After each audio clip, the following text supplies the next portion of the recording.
រូបរត់អត់អូស្រឡាញ់នឹងកាទេវិញចិត្តតែមុនដែលស្មងត្រឹមតាសំដែងគេយកពីផ្អែមមកបោកចិនឲ្យវងវិញដំណែងគូស្នេហ៍មិនដឹងថាជាមនុស្សស្រីទីប៉ុន្មានរូបរត់មិនខូចបែរមិនចេះស្រឡាញ់ចង់សួរមកវិញតើអ្វីដែលខ្ញុំចង់បានចូលរស់នៅក្បែរមនុស្សម្នាក់ដែលមានទៀនសងសានឬចង់បានស្នេហា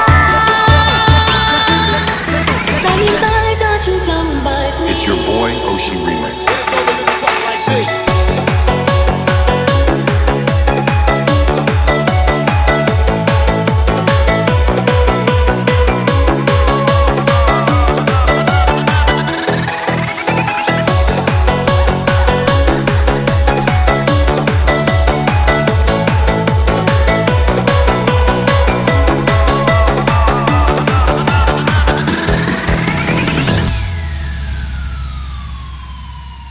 Will Lizzie 10 តើមានមនុស្សស្រីប៉ុណ្ណានៃដងដែលធ្លាប់ធ្លាក់ខ្លួនឈឺចាប់ដូច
Will Lizzie 10 feeds the family MTHT.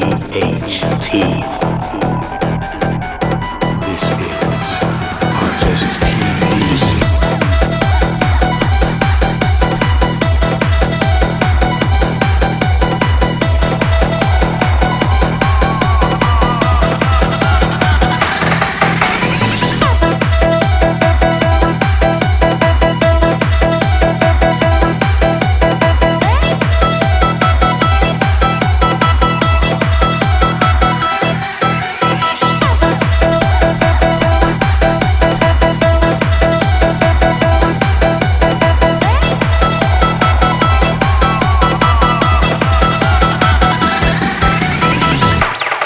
រូបរត់អត់អូ